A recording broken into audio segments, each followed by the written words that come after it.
Gold prices record हाइस पे हैं। 2025 में लगभग 76% अप।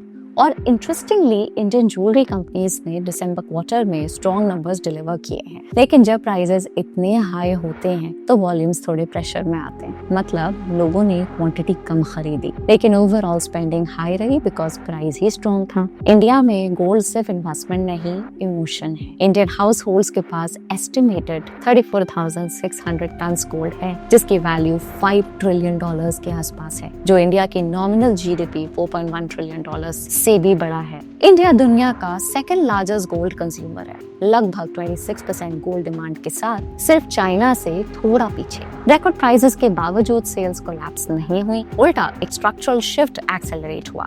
कंज्यूमर्स अनऑर्गेनाइज से ऑर्गेनाइज प्लेयर्स की तरफ मूव कर रहे हैं। Organise market share financial year 20 के 30% से बढ़कर फाइनेंशियल ईयर 25 में 40% हो चुका है। कंपनीज ने भी स्ट्रैटेजी ट्वीक की, 22 कैरेट की जगह 9, 14 और 18 कैरेट ज्वेलरी पे फोकस बढ़ाया, जिससे टिकट साइज मैनेजेबल रहा और डिमांड सस्टेन रही। तो पिक्चर क्लियर है, गोल्ड महंगा है, वॉल्यूम सिलेक्टिव है, लेकिन ऑर्गेनाइज प्लेयर्स ने मिक्स और ब्रांडिंग के थ्रू ग्रोथ मेंटेन की। गोल्ड प्राइसेस का मूवमेंट ज्वेलरी कंपनीज की सेल्स पे डायरेक्ट इम्पैक्ट डालता है। चलिए इसे एक सिंपल सिनेरियो एनालिसिस के थ्रू समझते हैं। अगर गोल्ड हाई रहता है, रेवेन्यू स्ट्रॉन्ग दिखेगा, लेकिन वॉल्यूम्स प्रेशर में आ सकते हैं। हायर इन्वेंट्री वैल्यू की वजह से cash flow from operations tight हो सकता है। अगर गोल्ड करेक्ट करता है, वॉल्यूम्स इंप्रूव हो सकते हैं, पर रियलाइजेशंस कम होने से रेवेन्यू ग्रोथ मॉडरेट हो सकती है। इन्वेंट्री नॉर्मलाइजेशन से कैश फ्लो बेटर हो सकता है। एक और इम्पोर्टेंट पॉइंट जहां इन्वेस्टर्स को फोकस करना चाहिए, रिसेंटली गोल्ड में अराउंड 24% का करेक्शन देखने को मिला था और वहां से बाउंस भी आया। शॉर्ट टर्म में डिप से डिमांड बढ़ सकती है क्योंकि बायर्स लोअर प्राइसेस का फायदा लेना चाहेंगे, लेकिन अगर प्राइसेस लगातार गिरते रहे तो लोग और करेक्शन के वेट में परचेसेस डिले कर सकते हैं, जिससे इन कंपनीज के क्वार्टरली सेल्स और रिजल्ट्स पे शॉर्ट टर्म प्रेशर आ सकता है। आज के वीडियो में हम एनालाइज करेंगे 3 ज्वेलरी कंपनीज के Q3 फाइनेंशियल ईयर 26 रिजल्ट्स और देखेंगे ग्रोथ सस्टेनेबल है या सिर्फ गोल्ड प्राइस का इफेक्ट। वैसे अगर आप कमोडिटीज ट्रेडिंग को भी डिटेल में समझना चाहते हैं तो हमारा चैनल कमोडिटीज विद ग्रो जरूर चेक कीजिएगा, लिंक आपको डिस्क्रिप्शन में मिल जाएगा। अब अपनी वीडियो पे आते हैं। हमारी पहली कंपनी है थंगामईल ज्वेलरी। पिछले 3 सालों में कंपनी का सेल्स CAGR 31% और प्रॉफिट CAGR 45% रहा है। पहले इसके Q3 फाइनेंशियल ईयर 26 के रिजल्ट्स को एनालाइज करते हैं, फिर इसके बिजनेस मॉडल को समझेंगे। Q3 में सेल्स 112% ईयर ऑन ईयर बढ़कर 2406 करोड़ रही। जब हम कहते हैं कि सेल्स 112% बढ़ी है तो उसमें 2 चीजें शामिल होती हैं, वॉल्यूम यानी कि क्वांटिटी और वैल्यू यानी कि प्राइस। इनका लगभग 91% रेवेन्यू गोल्ड ज्वेलरी से आता है। गोल्ड की वॉल्यूम ग्रोथ सिर्फ 32% रही है, जबकि बाकी ग्रोथ वैल्यू ग्रोथ है, मतलब गोल्ड का प्राइस बढ़ने से जो ग्रोथ आई है। कंपनी की सेम स्टोर सेल्स ग्रोथ 61% रही है, जो कि एक स्ट्रॉन्ग नंबर लगता है। Operating profit 107% year on year बढ़कर 172 करोड़ हो गया है। मार्जिन 7% पे स्टेबल रहे। नेट प्रॉफिट भी 118% बढ़कर 105 करोड़ हो गया है। अब इसके टेक्निकल चार्ट्स देखते हैं। स्टॉक मई 2023 से स्ट्रॉन्ग अप ट्रेंड में है, लगातार हायर हाईज और हायर लोज बना रहा है। नवंबर 25 में स्टॉक ने कंसोलिडेशन रेंज का स्ट्रॉन्ग वॉल्यूम्स के साथ ब्रेकआउट दिया और वापस से अपने अप ट्रेंड को कंटिन्यू करता हुआ नजर आ रहा है। ये कंपनी प्राइमरली तमिलनाडु में ऑपरेट करती है और वहां की एक लीडिंग ज्वेलरी रिटेलर है। एक बड़ा स्ट्रक्चरल शिफ्ट ये है कि बिजनेस रूरल से अर्बन की तरफ मूव हो रहा है। फाइनेंशियल ईयर 26 के 9 मंथ पीरियड में अर्बन कंट्रीब्यूशन 29% से बढ़कर 41% हो गया है, जो हाई मार्जिन ग्रोथ के लिए पॉजिटिव सिग्नल है। इनका डिजी गोल्ड ऐप और सेविंग स्कीम्स कस्टमर्स को स्मॉल अमाउंट्स में गोल्ड सेव करने की फैसिलिटी देते हैं, जिससे कस्टमर स्टिकीनेस बढ़ती है। और अब कंपनी ने जनवरी 26 में सिल्वर के लिए भी ये स्कीम लॉन्च की है। मैनेजमेंट ने फ्यूचर ग्रोथ के लिए एक इंपॉर्टेंट पॉइंट हाईलाइट किया है। कंपनी का टारगेट है कि अगले 4 सालों में अपनी टॉप लाइन यानी कि रेवेन्यू को डबल किया जाए, जो बनता है लगभग 19% का सेल्स CAGR।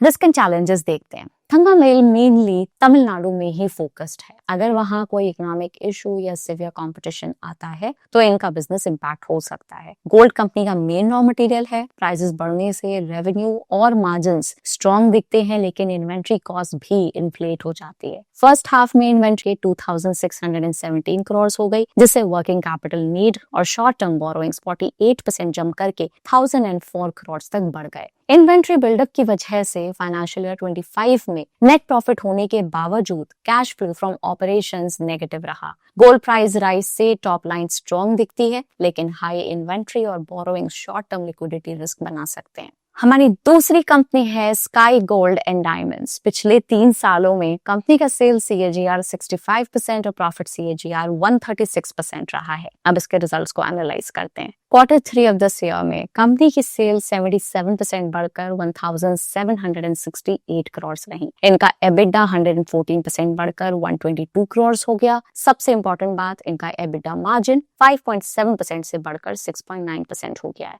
मार्जिन बढ़ने के 3 मेन रीजंस हैं। पहला है मैन्युफैक्चरिंग एफिशिएंसी, इससे गोल्ड वेस्टेज 1.5% से घटकर 0.5% पे आ गई है। दूसरा है हाई मार्जिन प्रोडक्ट्स, जैसे कि 18 कैरेट और डायमंड स्टडड ज्वेलरी की सेल्स बढ़ी हैं। तीसरा है एडवांस गोल्ड मॉडल, जिसमें ये दूसरी कंपनीज के लिए ज्वेलरी डिजाइन और मैन्युफैक्चर करते हैं। इस सेगमेंट का शेयर बढ़ने से रिटर्न रेशियोज इंप्रूव हुए हैं। नेट प्रॉफिट भी 119% जंप होके 81 करोड़ हो गया है। अब इसके टेक्निकल चार्ट्स देखते हैं। स्टॉक ने अक्टूबर 23 से स्ट्रॉन्ग रैली शुरू की और अगले 1 साल में लगभग 10 गुना रिटर्न्स दिए। दिसंबर 24 में ऑल टाइम हाई बनाया। अब प्राइस उस लेवल से करीब 30% नीचे ट्रेड कर रहा है। स्काई गोल्ड का बिजनेस मॉडल 4 सिंपल पॉइंट्स में समझते हैं। स्काई गोल्ड खुद ज्वेलरी रिटेल नहीं करता। ये बड़े ब्रांड्स जैसे कि मालाबार गोल्ड, कल्याण ज्वेलर्स और सेंको गोल्ड के लिए ज्वेलरी डिजाइन और मैन्युफैक्चर करता है। इनका एडवांस गोल्ड मॉडल में रिटेलर खुद गोल्ड प्रोवाइड करता है और स्काई गोल्ड सिर्फ डिजाइन और मेकिंग चार्जेस कमाते हैं, इसलिए इन्वेंट्री में पैसा ब्लॉक नहीं होता। इसी वजह से इन्वेंट्रीज का टोटल एसेट्स में प्रोपोर्शन स्काई गोल्ड के लिए लगभग 33% है, जबकि बाकी ज्वेलरी रिटेलर्स के लिए ये करीब 70% तक है। फाइनेंशियल ईयर 30 तक एडवांस गोल्ड का वॉल्यूम शेयर 20% हो सकता है, जो अभी 7% है। ये कंपनी मेनली लाइट वेट और डेली वेयर ज्वेलरी बनाती है, under 50,000 to 1 lakh rupees ticket size, जिसकी डिमांड हैवी वेडिंग ज्वेलरी से ज्यादा फ्रीक्वेंट होती है। इनका 91% रेवेन्यू डोमेस्टिक मार्केट से और 9% एक्सपोर्ट से आता है। ग्रोथ आउटलुक के लिए मैनेजमेंट ने काफी अग्रेसिव टारगेट सेट किए हैं। कंपनी ने फाइनेंशियल ईयर 26 के लिए 6100 करोड़, फाइनेंशियल ईयर 27 के लिए 8100 करोड़ और फाइनेंशियल ईयर 30 के लिए 18,000 से 19,000 करोड़ के रेवेन्यू गाइडेंस दी है। इस गाइडेंस के हिसाब से फाइनेंशियल ईयर 30 तक सेल्स CAGR लगभग 33% बनती है। इतने अग्रेसिव ग्रोथ टारगेट को इन्वेस्टर्स को quarter on quarter closely track करना चाहिए। इस ग्रोथ के की ड्राइवर्स रहेंगे एक्सपोर्ट मिक्स इंप्रूवमेंट, जिसके लिए कंपनी ने अब दुबई में नया ऑफिस ओपन किया है। साथ ही 18 कैरेट, 9 कैरेट और डायमंड स्टडड ज्वेलरी जैसे इमर्जिंग कैटेगरीज में एक्सपेंशन। रिस्क एंड चैलेंजेस देखते हैं। फाइनेंशियल ईयर 22 से 25 तक कंपनी ने लगभग 209 करोड़ का प्रॉफिट जनरेट किया, लेकिन इसी पीरियड में रिसीवेबल्स और इन्वेंट्री प्रेशर के चलते cash flow from operations negative 424 crore रहा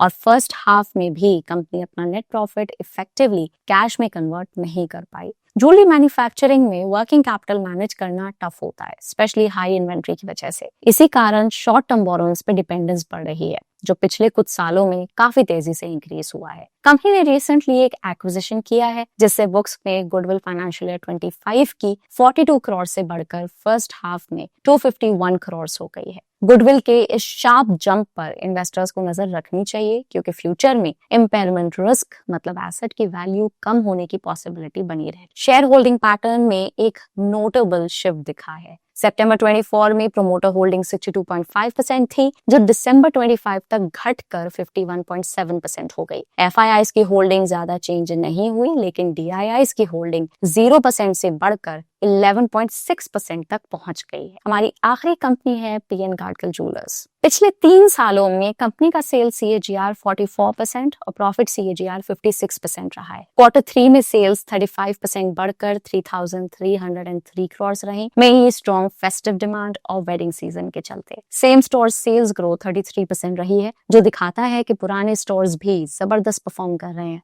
EBITDA 98% बढ़कर 244 करोड़ रहा। और मार्जिन 200 बीपीएस इंप्रूव होके 7% हो गए। मार्जिन एक्सपेंशन का main reason low margin refinery business का एग्जिट और high margin studded jewellery segment का हायर शेयर रहा। अब इसके टेक्निकल चार्ट्स देखते हैं। सितंबर 24 में आईपीओ लिस्टिंग के बाद से स्टॉक में करेक्शन देखने को मिला है। अप्रैल 25 से मोमेंटम वापस बिल्ड होना शुरू हुआ और फरवरी 26 में स्टॉक ने ट्रेंड लाइन पर सपोर्ट लिया है। चलो पीएन गाडगिल का बिजनेस मॉडल समझते हैं। ये महाराष्ट्र का second largest organised jewellery player है। इनके पास टोटल 66 स्टोर्स हैं एज ऑफ दिसंबर 22, जो मेनली महाराष्ट्र और गोवा में फोकस्ड हैं, लेकिन अब ये सेंट्रल और नॉर्थ इंडिया में भी एक्सपैंड कर रहे हैं। इनके ज्यादातर स्टोर्स कोको यानी कि company owned company operated model पे चलते हैं। एज ऑफ दिसंबर 25 कंपनी के पास 50 कोको स्टोर्स और 16 फोको यानी कि फ्रेंचाइजी स्टोर्स हैं। ग्रोथ आउटलुक देखते हैं। कंपनी का प्लान है कि मार्च 26 तक टोटल स्टोर्स की गिनती 78 से 80 तक ले जाएं। फाइनेंशियल ईयर 27 में लगभग 25 नए स्टोर्स खोलने का प्लान है। As of Q3 stores count 66 है। मैनेजमेंट को उम्मीद है कि फाइनेंशियल ईयर 26 में रेवेन्यू 10,000 करोड़ के करीब होगा और फाइनेंशियल ईयर 27 के लिए 12,000 करोड़ का टारगेट रखा है, अप्रोक्सीमेटली 20 से 25% ग्रोथ। रिस्क एंड चैलेंजेस देखते हैं। कंपनी का बिजनेस अभी भी महाराष्ट्र पे हेविली डिपेंडेंट है। लगभग 94% स्टोर्स वहीं कॉन्सेंट्रेटेड हैं। नॉर्थ इंडिया में एक्सपेंशन शुरू हुआ है और इन्वेस्टर्स को ज्योग्राफिकल डाइवर्सिफिकेशन की प्रोग्रेस क्लोजली ट्रैक करनी चाहिए। जैसे हमने पहली 2 कंपनीज में देखा, गोल्ड प्राइसेस के शार्प राइज से इन्वेंट्री वैल्यू काफी बढ़ गई, जिससे कैश फ्लो फ्रॉम ऑपरेशंस पे प्रेशर आया और बोरोइंग्स भी एलिवेट हुए। ऐसे वॉलेटाइल मार्केट कंडीशंस कंपनी के फाइनेंशियल रिस्क को बढ़ा सकती हैं। ओवरऑल ज्वेलरी सेक्टर की ग्रोथ स्ट्रॉन्ग लग रही है, लेकिन गोल्ड वॉलेटिलिटी और वर्किंग कैपिटल रिस्क को इग्नोर नहीं किया जा सकता। हाई गोल्ड प्राइसेस के चलते इन्वेंट्री वैल्यूज इन्फ्लेट हो जाती हैं। इस टेबल में देखा जा सकता है कि इन्वेंट्रीज का टोटल एसेट्स में शेयर थंगामयल और पीएन गाडगिल के केस में ईयर बाय ईयर बढ़ रहा है, जबकि स्काई गोल्ड का रेशियो कंपैरेटिवली लो है, क्योंकि ये मेजरली B2B मॉडल पे बाकी कंपनीज के लिए ज्वेलरी डिजाइन और मैन्युफैक्चर करने का काम करते हैं। इन्वेस्टर्स को समझना होगा कि ये इम्पैक्ट टेम्पररी है, लार्जली राइजिंग गोल्ड प्राइसेस की वजह से। तो इनमें से आपका फेवरेट स्टॉक कौन सा है, कमेंट्स में बताइए। और आपको याद दिला दें, ये वीडियो सिर्फ एजुकेशनल पर्पस के लिए है। इसे किसी भी तरह के इन्वेस्टमेंट रिकमेंडेशन या फाइनेंशियल एडवाइस ना समझें। मिलते हैं आपसे अगले वीडियो में। Bye bye.